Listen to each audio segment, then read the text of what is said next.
All right, today's webinar is Welcome to Microsoft Edge. Before we actually start on that though, I want to point out for those of you that attended the Windows 10 Start Menu webinar, or if you've watched it, or if you're going to watch it, just want to show you one thing that I couldn't show you the other day. And so I told you that when you bring the Start Menu up, the tiles on the right, they can be live. And I had set them to do that, but I did mention that it takes a few minutes or sometimes even longer, sometimes hours or a day. But if you look at my start menu now, same start menu I used on Tuesday, you can see the weather is now live. It shows Port St. Lucie, thunderstorms, 90 degrees. My Twitter account is live, and the store and a bunch of other things, photos, they are now live, and they will change as things change in those particular programs. So that's how the live tiles look. All right, so now we're going to start today. What the heck is Microsoft Edge? In Windows 10, Microsoft is introducing Windows Edge, which is their new browser. A browser, you'll recall, is the software that you use to go to the internet and look at pages. Different browsers interpret pages differently. We've had Internet Explorer forever, and of course we've had Firefox and Google Chrome and Safari and Opera, and now we have Microsoft Edge. So we're going to look at Microsoft Edge. We're going to see what's different, what's new, what it can or cannot do, and how to use it in a relatively short time. So we're going to get moving here. The first thing that I'm going to tell you about Microsoft Edge is that it does not allow plugins. All right, and on the page, you're going to get this. You don't need to make these notes. Once again, just like the one on the webinar on Tuesday, you will get these notes. And I'm not going to go over all of these, but plugins are things like Adobe Reader, Java, uh, Winamp. Some of your antiviruses will put a plugin in the browser. And many times when a browser crashes, we'll have people come in and say, my Internet Explorer crashed. Or even Firefox crashed. Most of the time when there are crashes in the browser, they are not actually the browser. These plugins or other plugins like them are the cause of everything. So the first thing that happens with Microsoft Edge, they don't allow any plugins. So the things that would normally crash your browser are not there because they're not allowed. The other thing is it speeds up the browser when you don't have plugins. All right, so that's the first thing you need to know. So I'm going to open the browser right now, and on your screen you can see Microsoft Edge. Now it's opening to what they call a start page, and you're going to see in a little bit how you can change that if you don't like that. So just bear with me there. The first thing we're going to take a look at is that Microsoft Edge has a reading view now, which is something I've wanted for a very long time. And I'm going to show you, I'm just going to click on some story here so that we get the story and we can see. So what I'm looking at here, this is a story about baseball. And you can see that there are ads on the right-hand side. There are things you can do with it on the left-hand side, and that's all fine and dandy. But if I really just want to read a story, I could then use the reading page. And the reading page you're going to find up here in the bar. You'll see what looks like a reading, like a book. Okay, so I'm going to, well, that story doesn't have it. So let me find another story. Sorry. We don't really want videos. Let's take a look at this story. Okay, here's an example. Now if I go up in the right-hand corner, if you can see my cursor there, it says Reading View. And if I click on that, now I get just the story. No ads, no anything except the story. And Safari has had this for quite a while, and I've wanted this in Microsoft for a long time. It's a great thing when you want to read and get rid of it, etc. You only see the story. And here's also the great news. If I then go to print, which I haven't shown you yet, but I will, if I go to print, only the story will come up to print. And you'll see it appear here shortly as it's setting up for printing. And now you can see there are no ads, only the story, which is awesome. So let me show you the difference. If I click on the book up here again, reading view, if I click on it again, it takes it out of the reading view. And if I go to print again, you'll see that what it wants to print is the full page, including the ads. And this makes things run off the page. It's just not a good thing. So on the reading page, not every internet page will allow you to do that. You saw I went to that first one and there was no reading page because the web page didn't allow it. But a great majority of pages allow the reading page. So once again, you get to that up here in the top right in what we would call a toolbar area, and it's what looks like a book. And when you put your mouse on it, it will tell you it's the reading page. And if you click on it once, you get just the article. And if you click on it again, the reading page is gone and you're back to the original page. That's a very cool thing. And I'm going to show you as we get into something a little bit later, I'm going to show you a way you can change some of the things on the reading page. Now, another thing that Edge has introduced is a reading list. So here's what that means.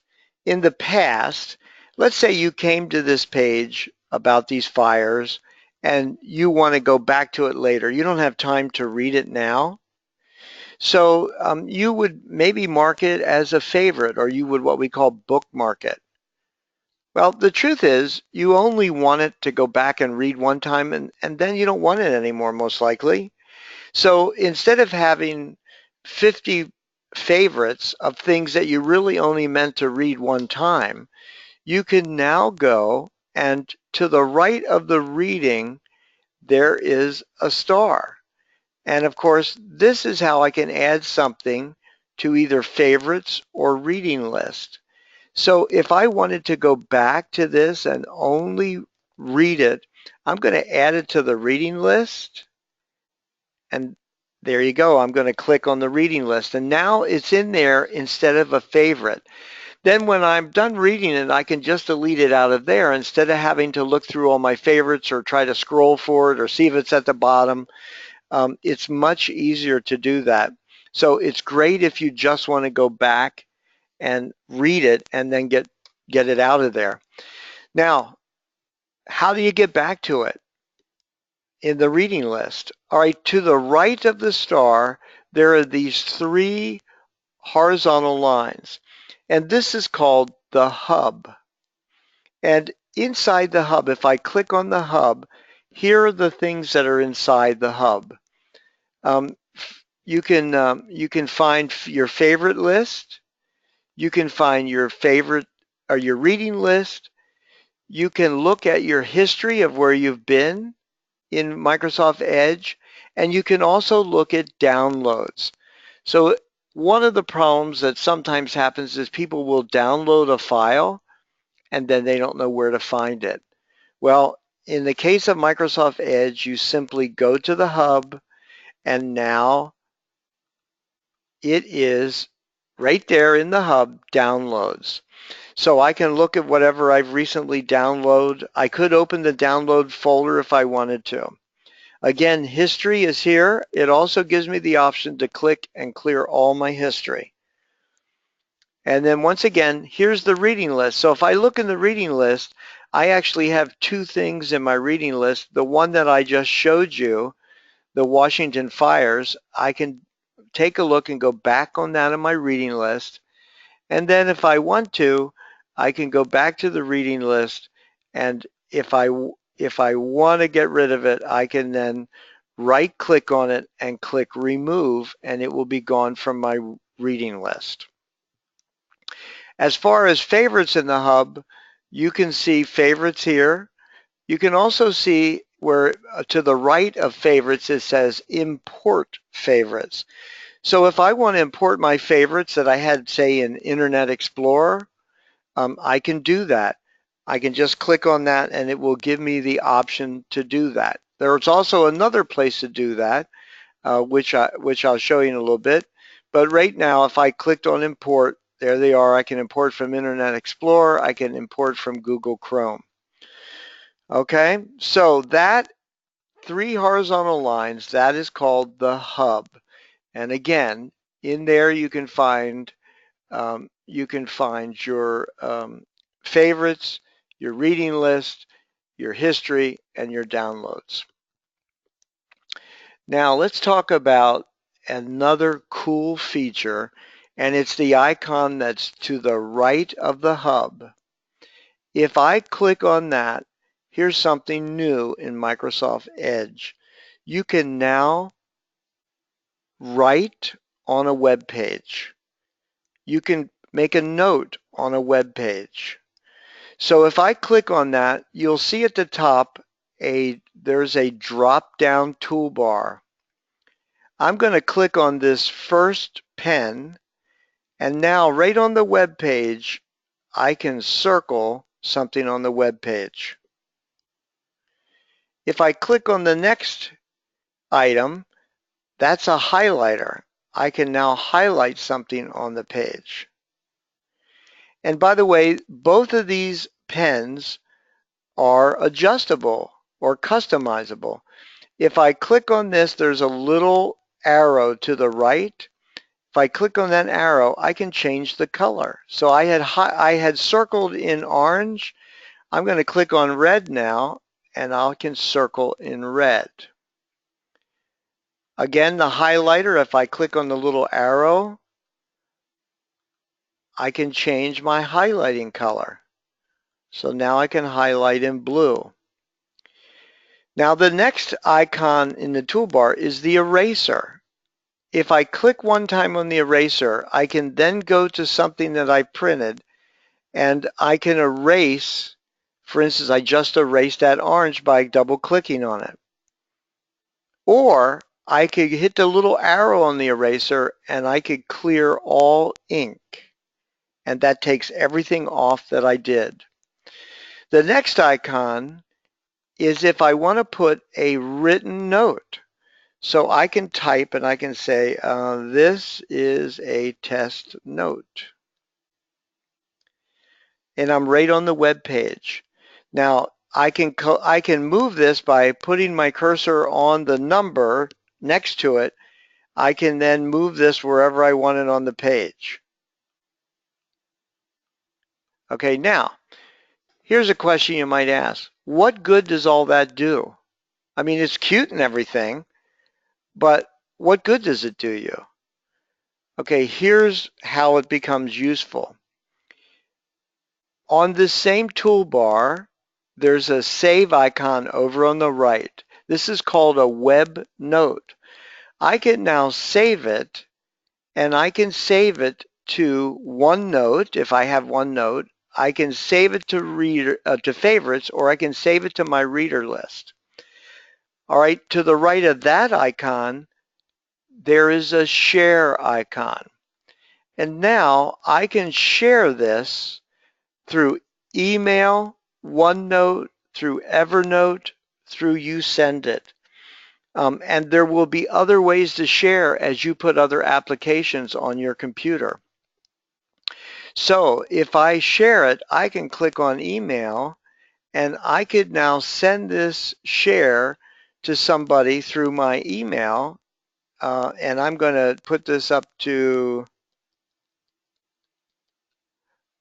Gmail. I'm going to send this to my email and I'm going to click send.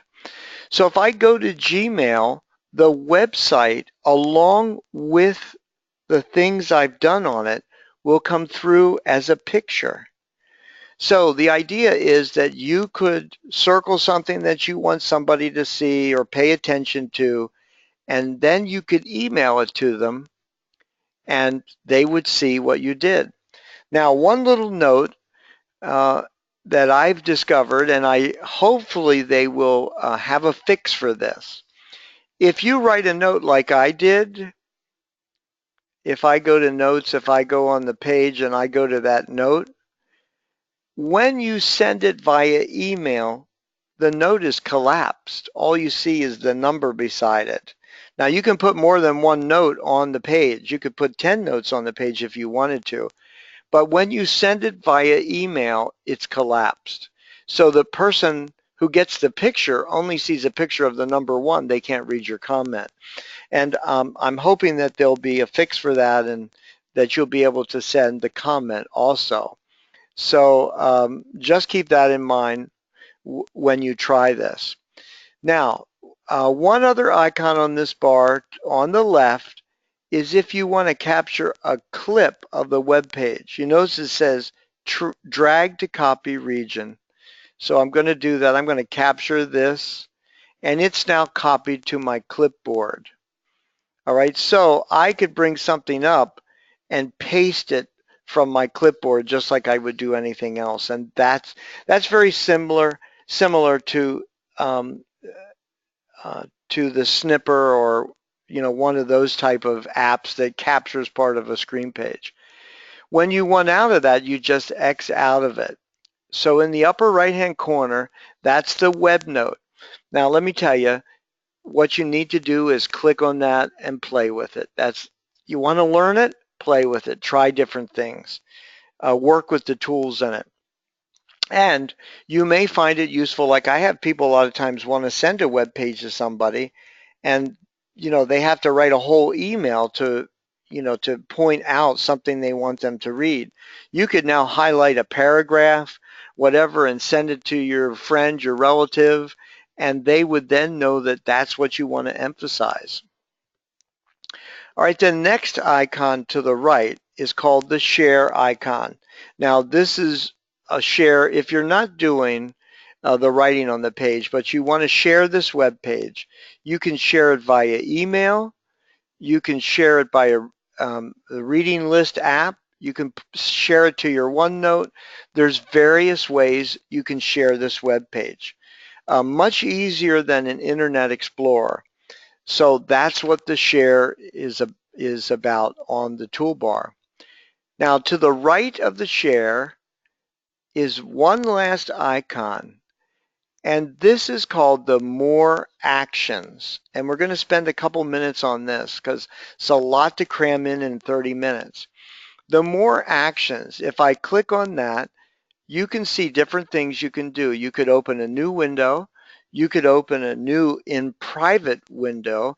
In private windows, as you probably know, those are windows that don't keep track of your history.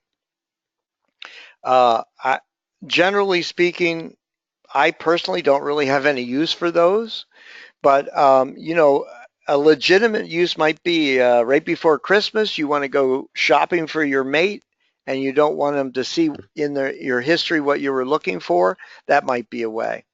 The next thing down is zoom. So if you want to zoom the web page, you could click on the plus and you'll see it gets bigger. I'm going up to 150. Maybe a web page is too big, so you could hit the negative and you can make the web page smaller. That's probably a little small for most of us to read. Or you can go back to the 100%. So that is the next thing. Find on the page. You want to find a word on the page, you could click on that and it'll give you a search bar and you can click that. Print. Now once again, if I'm going to click on print on a regular page, it's going to print the entire page, including all the ads. All right, going back to the more actions, I'm going to skip a couple here. Here's the one that might be important. Some people will say, what happened to Internet Explorer in Windows 10? It's still there. So I'm going to take you to, as an example, I'm going to take you to Java.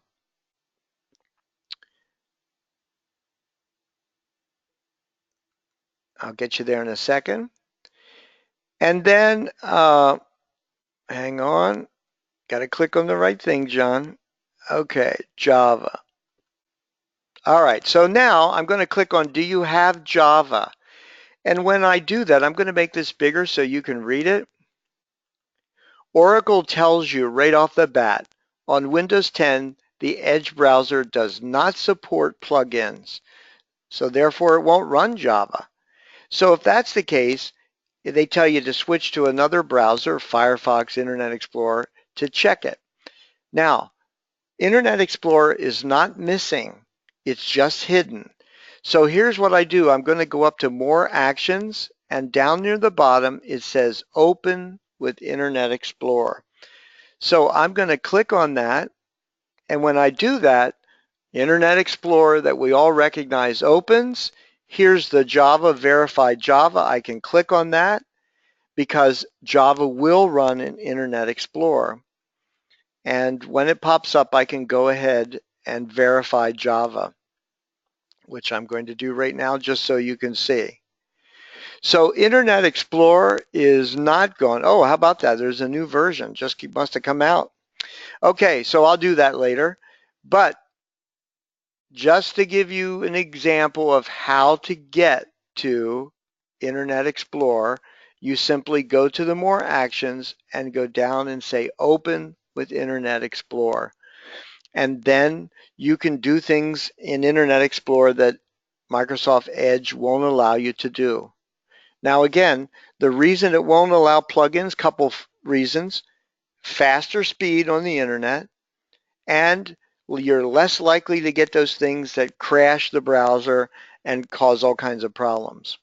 All right, one last item that I want to go over because we're running out of time quickly is on the More Actions at the bottom, Settings. And I'll go over a few things in Settings, but just know you're going to have my notes, so you can take a look at this. The one thing is that a lot of people want to know is what happened to the Home tab.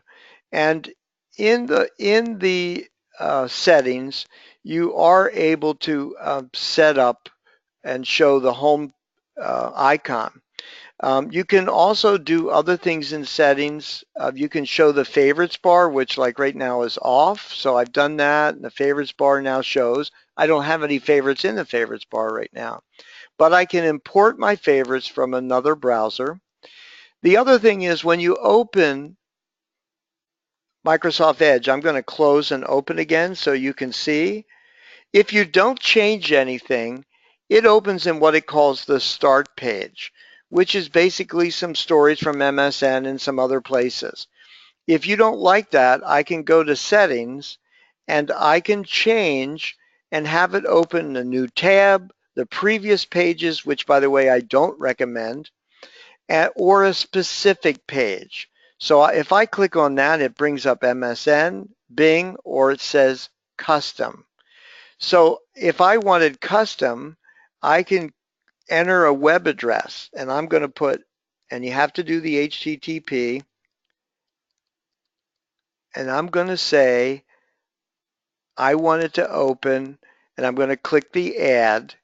So now if I get out of settings and open Microsoft Edge again, it also opened for KCC in another tab. All right, and then if I don't want to start, I can get rid of that. Say, look, I don't want to start. So I'm going to say Settings, Custom, About Start. I'm going to X out of that. Now, if I open Microsoft Edge, hopefully I'm not going too fast remotely for you. Now only K4KCC opens. So that's where you can change your home page. Also in settings, there's some other things. I mentioned the reading. It can open in the default view, which is fine, but I can also change the font size. If I want large font in the reading view instead of the medium, which is the default, I can change that. And if I now go back to a page that would have something like reading, let's go to MSN. And let's go to a story here. Okay, so if I go to this, if I go up to the reading, this one doesn't give us a reading option. Keep in mind, again, not every page will allow you to get reading. Let's see what we can find. Let's see if this is a reading one. Nope, this one won't allow us either. More and more pages are going to give you the reading pane as it becomes better known. But what I did in the reading was I changed the font and it'll make it bigger. So these look like all video pages, and that's why they don't work in the reading pane per se. So we'll just go from that for now. Just take a look at that when you can, try it, and when you can get the reading pane, when the book moves, it'll be a larger font. All right, so let's see, we're almost done. We're just about out of time. Yeah, I'm going to leave you with the idea that you should go to settings. You can also then scroll down and view the advanced settings. There's where the home button is. Okay, and I'm going to click on that, and now over in the left at the top you can see the home button. There's all kinds of things. You can also have Cortana work with it, which is going to be another webinar short in the early parts of September, all about how using Cortana on Windows 10. So we're going to do that for right now. You're going to get all these notes. I know this is a little rushed because a lot to cover. Let's see, I do have a few notes. First of all, I want you to know this. Somebody asked, how do I make the tiles live in the start menu? I'm not going to answer that. I actually, for this webinar, I actually touched on that in the webinar on the start menu. So if you need to, go back and take a look at that webinar, and the instructions should be in there for you. Let's see, how does Chrome fit into Windows 10? Do we still have it? Is it the same? Chrome will work in Windows 10. I have Chrome on this Windows 10. It will work just fine. And in fact, if I open Chrome right here, here's Chrome. You can see Google. Chrome, Firefox, and others work no differently. But you can use it if you want to use it. The good thing about Microsoft Edge is that it actually resolves many of the issues that people had with Internet Explorer, and it's the reason they went to Google Chrome in the first place. So take a look at that. Okay, I do have a question here I don't understand, so I'll try to get back and go from there. So somebody asked, will Facebook have the reading pane? Okay, and can you get rid of the ads? Can you guess the answer to that one? I'm going to go to Facebook here. I have to sign in to do that. Give me just a minute.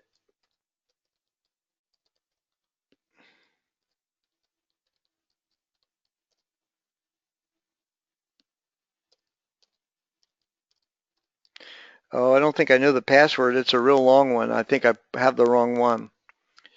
Yeah, I have the wrong password. Hang on just a minute.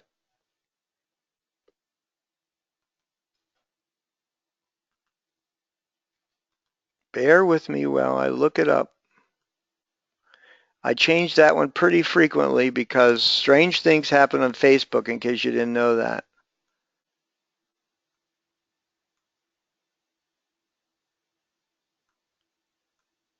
Here we go. Oh wow, I made that one tough. Okay, so let me go here again. Okay, so here's Facebook, and what people are asking is, are you can you get rid of the ads? There's no reading pane. You're not going to be able to get rid of the ads in Facebook, and why is that? Because that's what pays the bills on Facebook. You know, you do all these things on Facebook for free. Nothing's for free, so they have to pay for it with the ads. So the answer to that question is no, you're not going to be able to get rid of the ads. That was a good question, though, as I might say, good try. but it's not going to happen. So that's our webinar for today. I think I've answered all the questions. If you have any other questions, feel free to email us with them and we'll try to help you. Again, I already got the follow-up out for Tuesday's webinar, and I'll try to get this one out as quickly as possible so you can look at it again. Go over the notes because there's probably some details in the notes that I had to skip because of time. We're already over. So that's it for today. Thanks for joining us, and I hope you learned something about Microsoft Edge.